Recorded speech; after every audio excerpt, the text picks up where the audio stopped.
Hi, this is Dr. Mark Sehl with YouTube channel Therapy for the Heart. It's the 64th talk, and we're talking about child abuse. And Donald is with me today. Last video, he talked about his case, Mr. S. And so we're following up on that a little bit, and then we're also going to talk about child abuse in general. So, what else do I have here? Yes. What is child abuse and how can we treat it? That was the rest of my title that I just absent-mindedly. We're just talking about forgetting things, Donald and I. So that's what I forgot. The last part of it. So we're gonna make a video about this, and we're going to talk about treatment now. I think we're going to extend it probably into the next another video. It's a big subject, and it's a big subject that is plaguing many children. And also many parents, when they are abusers, I'm sure they don't feel good about it, but I think that's repressed, and unless they get treatment, it's going to be hell for the kids. Actually, I think it's 1/3 of the children who are abused become abusers. So I was thinking about the case that I had in terms of respect, the similarities with Mr. S. And I treated a woman named Jane. And I treated her for quite some time, and the similarities were that her mother was very needy. The father was not able to be there and be present, so he could not help pull her out of the symbiotic attachment with the mother. He was also very sexual with her. Which also was a great disturbance for her, because he just became a user for her instead of a father to protect her. He did not protect her from the mother because the mother attacked Jane incessantly. So there was one moment in the treatment when I remember that I stopped trying to get her to talk, and there was silence in the moment, and it was really a miracle kind of session for me and for her, because resisting the countertransference pulls, she said something to me that was very important. She said, "This is the best session I had. Please, don't break it, don't ruin it, because we are together and yet separate. Together and yet separate." And that's an achievement that children will, and the mothers. There was Winnicott wrote a chapter on the capacity to be alone in the presence of the mother. So Jane achieved that with me by me being silent. So as Donald pointed out to me, I could really listen to her like the mother didn't listen to her. So that's some similarities. I mean, she would say, like Donald's patient, when her mother said, "Oh, you're cleaning the room," with all sorts of excitement, Jane would tell her, "I'm not cleaning it for you, Mom. I'm cleaning it for me." So she had the strength to do that. She had a much higher level development than S. Yes.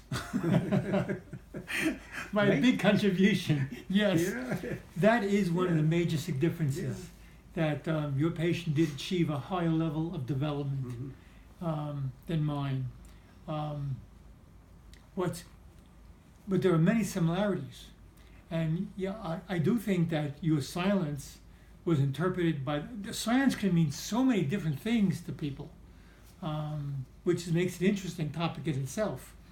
But your silence was interpreted by your patient as you're listening, but giving her the room to talk about herself, which suggests she's her own person.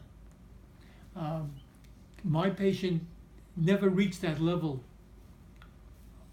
on a stable basis. I used a term last time, which I never like to use terms because it's like shorthand, but it's never works out too well. I said part object.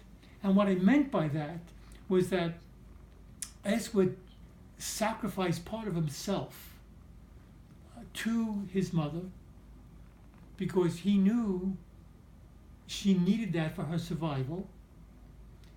Unfortunately, he could not survive without that part of himself because that left him a fragmented person. So he would sacrifice that for her survival. He also needed her to be part of her, to be one person. And you use the term, and that's the same term I would use, so they can be one.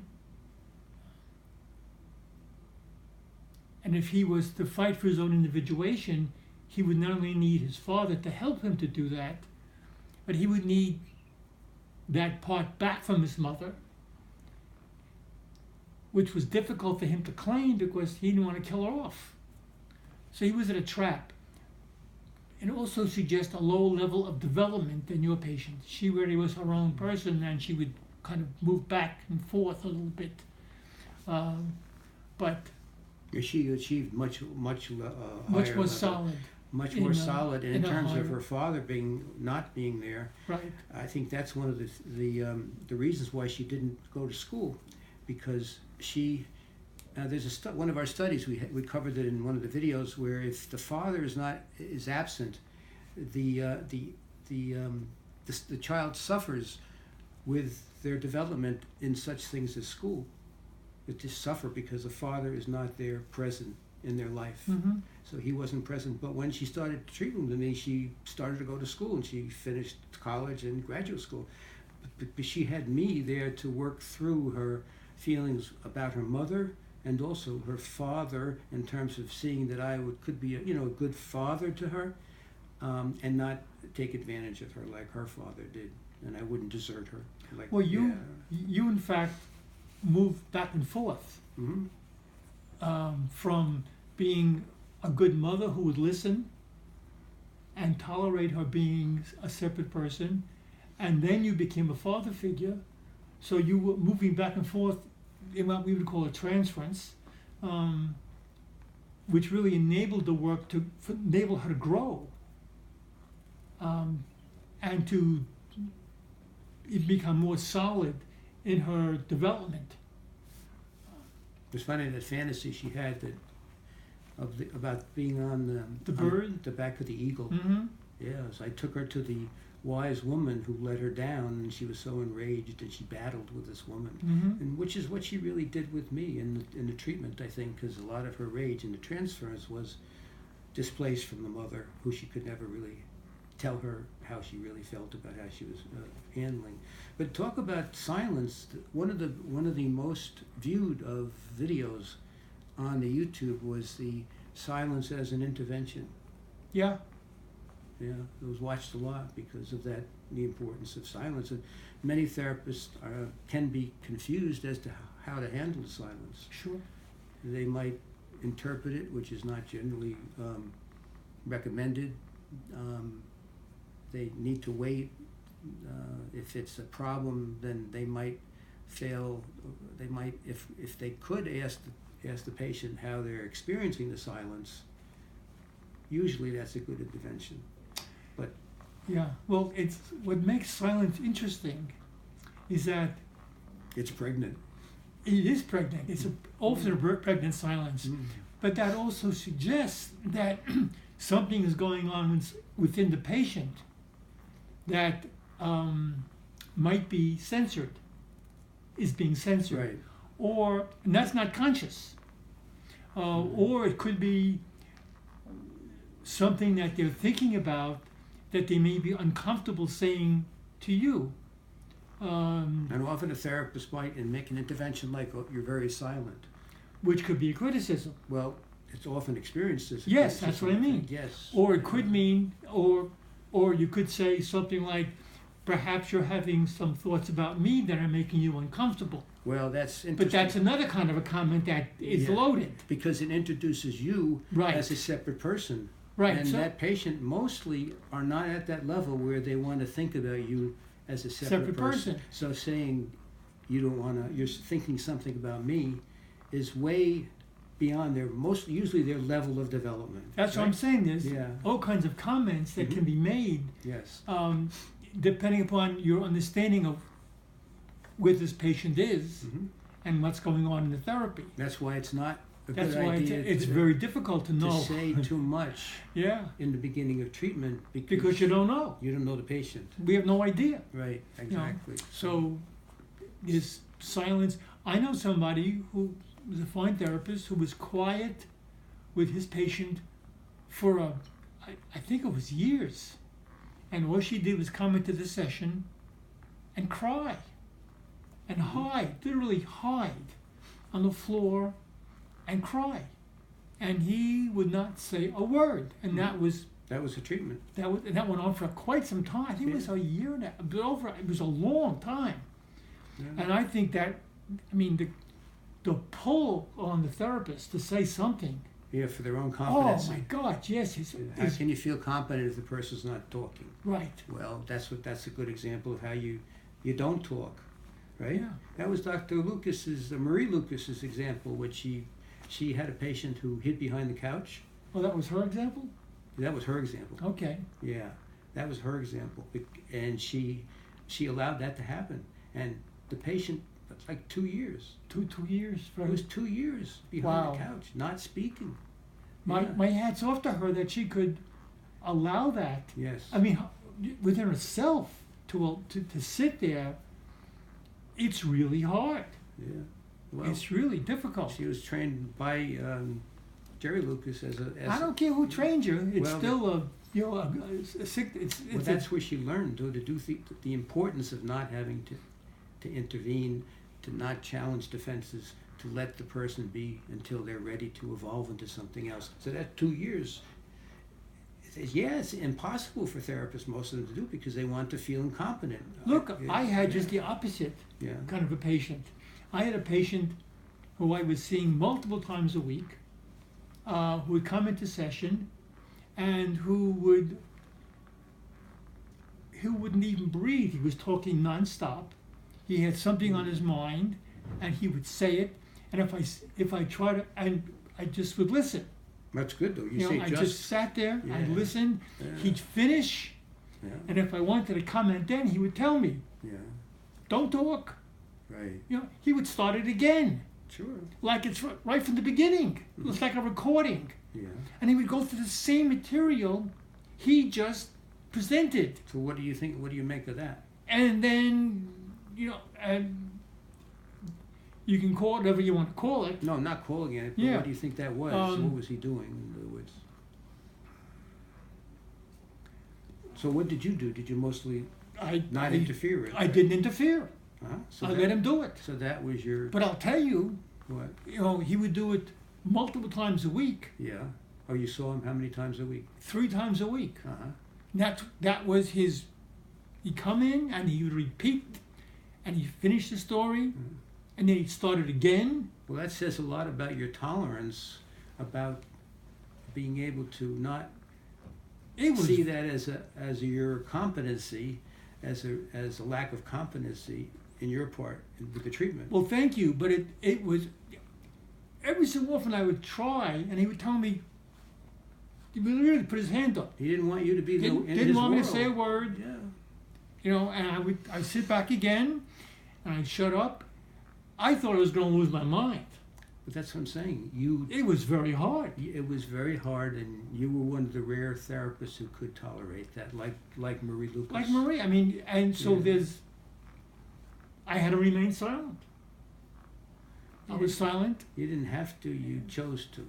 Well, You if I made a was going to choice. work with this man, Yeah. it was going to have to be this way. That's right. And it went on for months and months.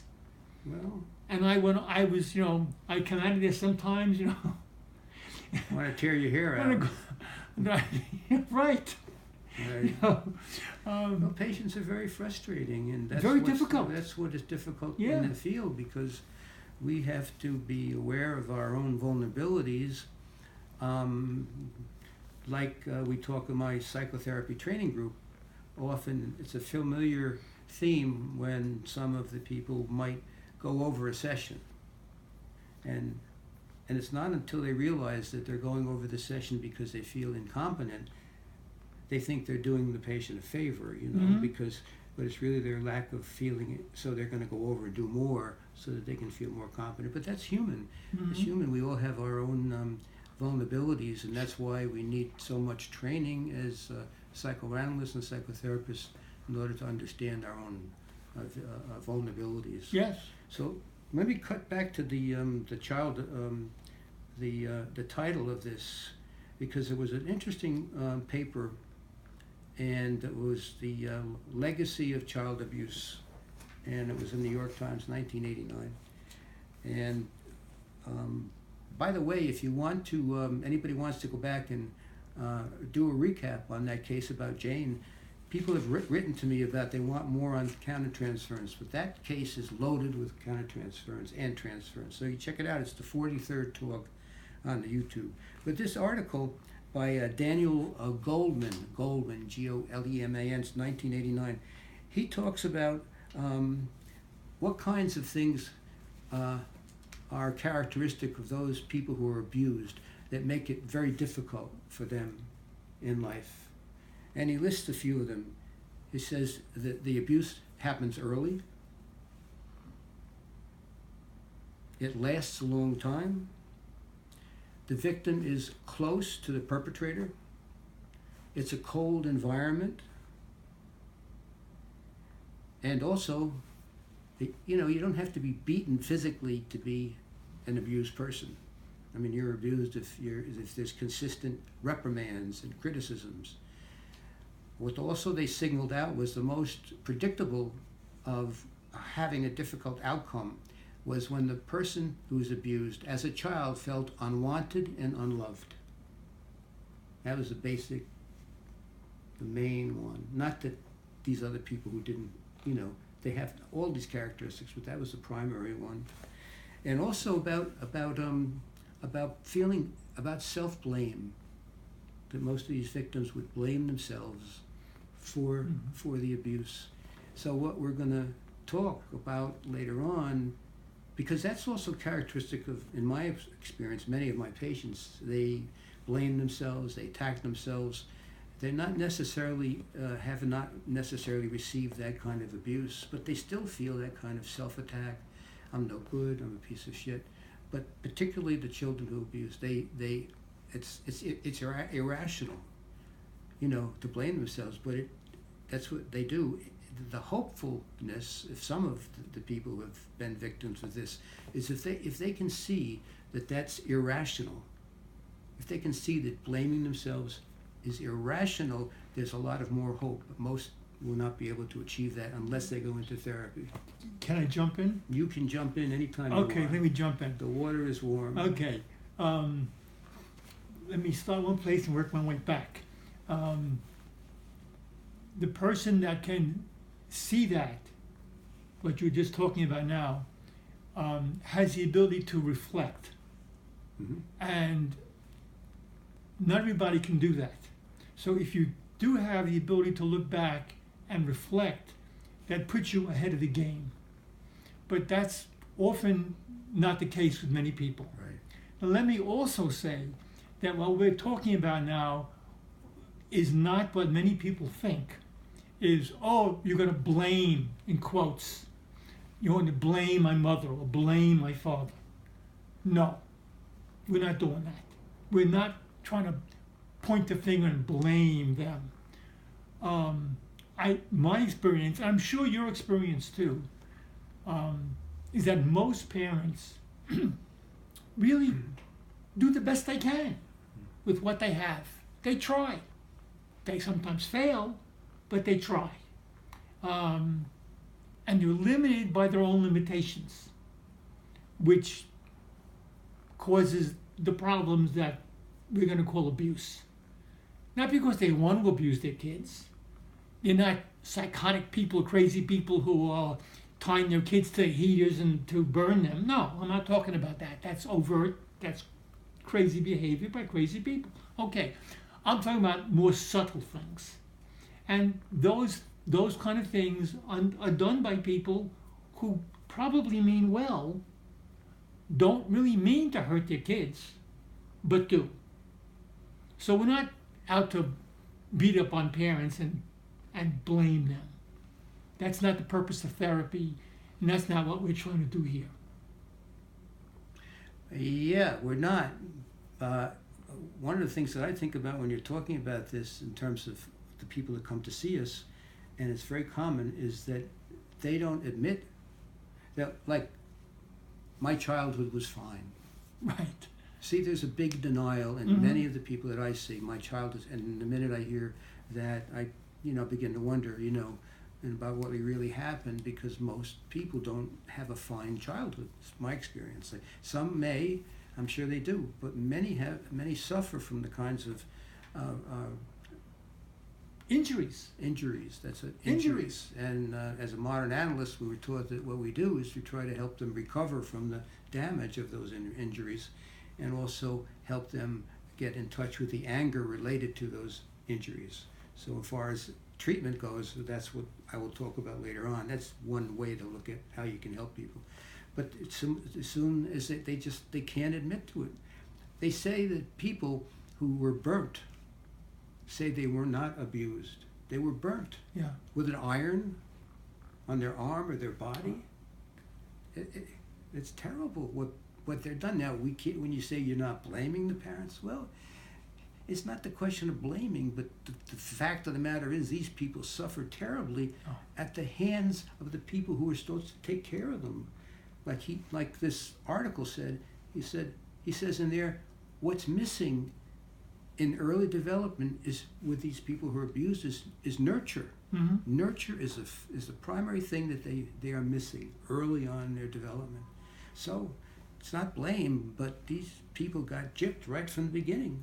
It's not a question of blame, but for them to understand eventually that happened to them, and to be having to live, not having to, but living with all the feelings about it at some time when they're ready. But again, even the whole issue of nurture, Yeah. something really basic and relatively simple. Mhm. If you have an infant, how many parents struggle with when the infant cries for a feeding? Or just cries? Mhm. What do I do, and how quickly should I do it? They're torn, Right. especially with the old different theories that we should do, how you should bring up your children. Exactly. It's like perplexes It's most right. mothers in the bind. Right. Maybe if they went by their natural instinct without all the advice that they read in the papers and the books and the self-help or whatever it is, maybe they would do better. Yeah. But they're so torn about, okay, what's the new theory about whether you let the child cry itself to sleep, Right. which is better? Yeah. I've heard patients tell me, well, they make sure that I check off that they're well fed, that the baby's clean, dry, and fed, that there's no cramps or burping, and in that case, I walk out because they're okay and they have to go fall asleep. I let them cry, so otherwise I'm going to spoil them, and they will just cry themselves to sleep. Now, I can sit there and cringe inside of me when I hear that. But that's what they actually believe. Right. They think they're doing the right thing. Because that's what's written. Right. about So they're how trying to be a you- good parent. Yes. They're trying to be a good parent. But sometimes it might work. Yeah, it depends upon how old the baby is. Okay. And even that's up for Yeah. controversy. That's true. So there's so much up for I feel for mothers and parents just in general about, raising children, because I don't know. This also happened in the old days, but I don't think there was so much controversy about what you do when you're a mother, early on. I don't know. Maybe there was, but it seemed like maybe mothers were able to more rely on instinct. But then sometimes the mothers had the instinct that could have been cruel and sadistic. Yeah. Too. So there's no. I have to train the baby to sleep. Yeah. Ooh. But they mean well. Well, they mean well because that's what they understand. That's what people are saying. Been told, or in the read, books. or instructed. Yeah. And who's to say what's right or wrong?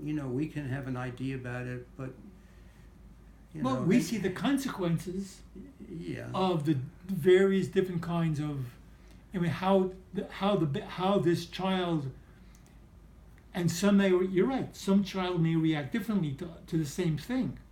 Right. How any one particular child reacts to what's supposed to be a loving, nurturing act by a parent, we see how that actually is as an adult. Sometimes it doesn't work out too well, and we see the trauma, the damage. Not that the parents meant to do it to them. They did not.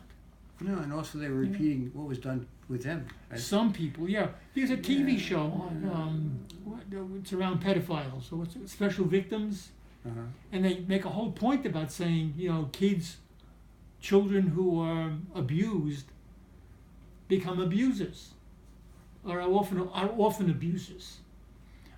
This research said 1/3 of the people who are abused become abusers. Yeah, that's right. And it's probably more than that because they're probably more. That's what's reported. That's reported. Yeah. Yeah. So people wonder, what do you mean? Of all the people that should understand, what the abuse does, why would someone do that? It seems so contradictory to what one would think. Nevertheless, we see the people who were the abused and who then become abusers. We see the results on both sides, Right. who were abused and are abused, and who are now abusers, or who were abused and are traumatized, and it really impacted their life so severely that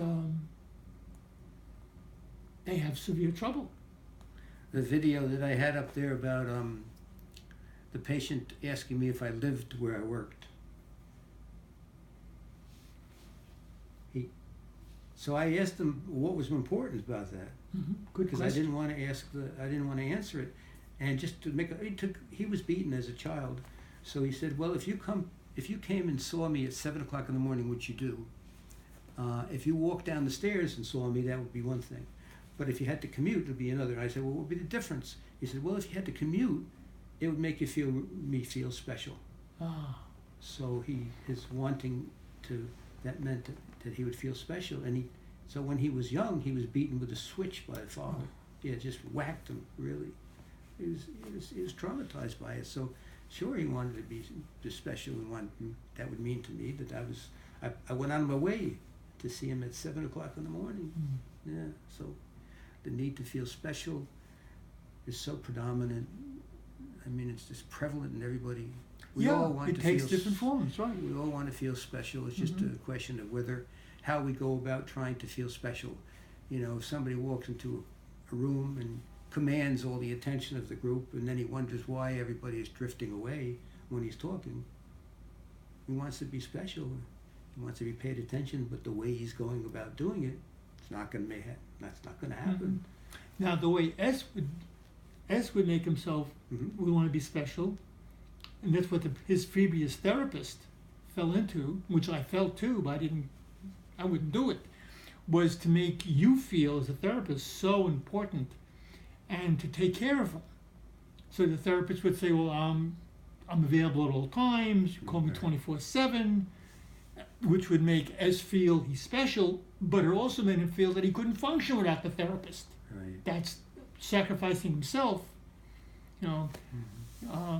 Therapist meant well, but he fell into that same kind of transference trap, feeling special. In my group, one day they were talking about feeling special, my group therapy, and every person in the group at that moment said, what I did was I sacrificed my life for my parents. Yeah. That's Sure. what they did. They were so, and it was uniform. It was so spontaneous that they said that someone must have brought it up in the group, and they always said, well, that's what I did. In different ways. Yes, Yeah. we all do.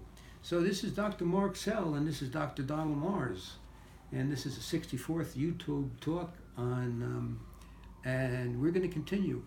We're going to continue next time and further elaborate on a lot of different things, like how do we treat this?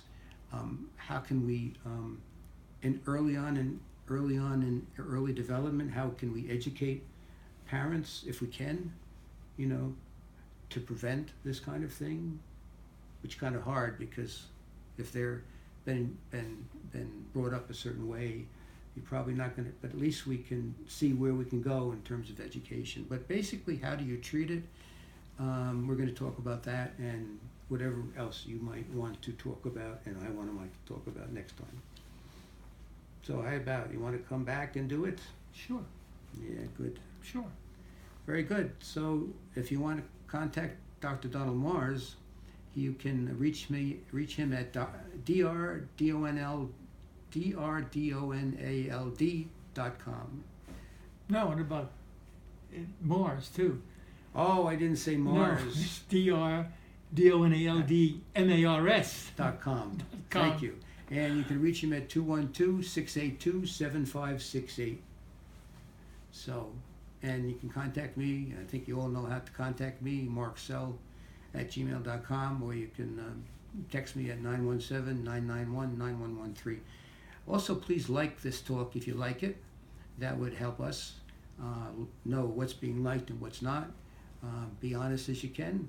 And also, you can join the YouTube if you want to. If you have a Gmail account, you can sign up and make comments on it.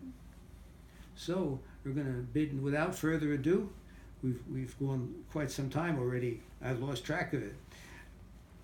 Do you know what time it is? No. Neither do I. No. I'm just having fun. So long, adios. Until the next time, and the next video will be a continuation of this topic. Good night. Good night.